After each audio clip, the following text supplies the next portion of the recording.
السلام علیکم. Welcome to my YouTube channel secrets around the world.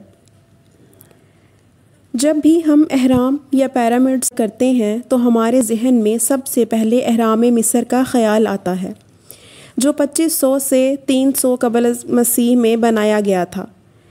مصر میں غزہ کے مقام پر 3 بڑے اہرام ہیں: خوفو، خافرہ اور منکاور. ان تینوں اہراموں میں سب سے بڑا اور مشہور اہرام خوفو ہے، جس کا دوسرا نام چوپس ہے، جو 13 ایکڑ پر واقع ہے. یہ اہرام جب بنایا گیا تھا تب اس کی لمبائی 450 فٹ تھی اور ایک منزل گرنے کے بعد 428 فٹ رہ گئی. اس اہرام کو تعمیر کرنے میں 2,04,000 چونے اور پتھر کے 250 سے 300 ٹن تک کا وزن کے بلاکس استعمال ہوئے. اگر اس اہرام کو کاٹا جائے تو پورے فرانس کے بیرونی اطراف میں 1 میٹر لمبی دیوار تعمیر کی جا سکتی ہے. اس اہرام میں استعمال ہونے والے پتھر اہرام سے دور ایک شہر عثمان سے لائے جاتے تھے. وہ پتھر اتنے بھاری ہیں کہ ہماری جدید مشینری یہاں تک کہ ایئرپلینز بھی ان پتھروں کو اٹھا نہیں سکتے. آج کے دور کے جدید سائنٹسٹ اور مشینری کو جب بھی ان اہراموں کو اسٹرکچر تیار کرنے کو کہا گیا تو اسے اس کے ڈیزائن کو تیار کرنے میں 41 دن لگ گئے. ان اہراموں کو اتنی مہارت سے رکھا گیا ہے کہ ان کے درمیان ایک سوئی گزرنے کا بھی فاصلہ نہیں ہے. ان اہراموں کا ٹیمپریچر ہمیشہ کانسٹنٹ رہتا ہے. باہر چاہے گرمی ہو یا سردی، ان کے اندر ٹیمپریچر 20 ڈگری سینٹی گریڈ ہی رہتا ہے. پھر ذہن میں سوال پیدا ہوتا ہے کہ آج سے ہزاروں سال پہلے یہ اہرام کیوں بنائے گئے تھے؟ کچھ سائنٹسٹ کا کہنا ہے کہ مصر میں یہ رواج تھا کہ جب بھی کسی بادشاہ کی موت ہوتی تھی تو اس کے ساتھ اس کا تمام خزانہ، یعنی اس کی بیویاں اور ملازم، اس کے ساتھ اہراموں میں دفنا دیے جاتے تھے، کیونکہ ان کا ماننا تھا کہ یہ دوبارہ زندہ ہوں گے اور تب انہیں ان سب چیزوں کی دوبارہ سے ضرورت پیش آئے گی. اسی طرح کچھ لوگوں کا کہنا ہے کہ کسی زمانے میں ایلینز زمین پر اترے اور ان سٹرکچرز کو اپنی طاقت کی نشانی چھوڑ گئے، اور یہ اہرام آج بھی دنیا کے 7 عجائب میں شامل ہوتے ہیں.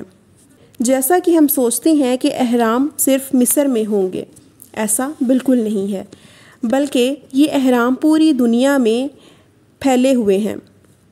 یہاں تک کہ سمندر کے اندر سے بھی اہراموں کے سٹرکچر ملے ہیں.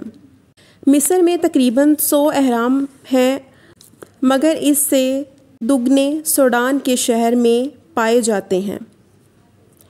امام احمد رضا خان بریلوی کہتے ہیں کہ یہ عمارات طوفان نوح کے وقت بھی تھے اور انہیں انسانوں نے نہیں بلکہ جنات نے تعمیر کیا تھا. اسی طرح یہ بھی کہا جاتا ہے کہ ان عمارات کی تعمیر دنیا بننے سے بھی پہلے ایک مخلوق نے کی تھی، یعنی کہ جنات نے یہ تعمیر کیے، کیونکہ انسانوں سے پہلے اس زمین پر جنات بستے تھے. طوفان نوح کے وقت جب بعد میں اس دنیا پر ان اہراموں کے سوا اور کوئی عمارت موجود نہ تھی، مطلب کہ یہ عمارات حضرت آدم علیہ السلام سے پہلے جنات نے تعمیر کی تھیں. پھر یہ سوال آتا ہے کہ جنات کو ان عمارات بننے پر کس نے مجبور کیا اور یہ عمارات کیوں تعمیر کی گئیں؟ مگر ان سوالوں کے ہمیں جواب نہیں ملتے، کیونکہ ان سوالوں کا جواب ہمیں تاریخ سے بھی نہیں ملتا. اس کا علم صرف اس ذات کو ہے جس نے سب کو پیدا کیا اور یہ مخلوق بنائی، یعنی اللہ پاک کو ہی اس بات کا علم ہے. پھر ہمیں یہ بھی ظاہر ہو گیا ہے کہ یہ مصر کے لوگوں نے نہیں تعمیر کیے، کیونکہ یہ صرف مصر میں ہی موجود نہیں ہیں. خلیفہ مامون الرشید کے بارے میں کہا جاتا ہے کہ وہ اسلامی دنیا کے ایسے بادشاہ تھے جنہیں علمی کام کرنے کا شوق تھا. جب خلیفہ کو ان اہراموں کا علم ہوا تو وہ کئی ریسرچرز کو لے کر روانہ ہوئے، مگر اہراموں کے اندر جانے کا انہیں کوئی بھی راستہ نہ مل سکا۔ پھر انہوں نے پتھروں کو توڑنے کا حکم دیا مگر وہ اتنے مضبوط تھے کہ وہ ٹوٹ نہیں سکے۔ اسی طرح آخر کار کافی محنت کے بعد وہ اہراموں کے اندر پہنچ گئے مگر انہیں اندر سے کوئین اور کنگ کی ممیز تک بھی نہ ملی۔ پھر وہ دل برداشتہ ہو کر واپس گئے اور سارا کام ادھر کا ادھر ہی رہ گیا۔ وہاں کے رہنے والے جو وہاں جانا بھی پسند نہیں کرتے تھے، جب انہیں معلوم ہوا کہ خلیفہ کئی دن سے ادھر رکے ہیں اور انہیں کوئی بھی نقصان نہیں پہنچا تو ان کا ڈر ختم ہو گیا۔ پھر لوٹ مار کا ایسا سلسلہ شروع ہوا کہ ان اہراموں پر لگی ٹائلز کو بھی لوگوں نے اتار لیا۔ اسی طرح ہسٹری کے ایک انگریز نیپولین نے جب اہراموں کے بارے میں سنا تو اس نے مصر پر قبضہ کر لیا اور مزدوروں کو ساتھ لے کر اہراموں کے اندر جانے کا راستہ بنوایا، مگر وہ اکیلا ہی اندر گیا اور تھوڑی دیر بعد خاموش واپس نکل آیا اور سب کو ادھر سے واپس جانے کا حکم دیا۔ جب لوگوں نے اس سے پوچھا تو اس نے آگے سے کوئی جواب نہیں دیا۔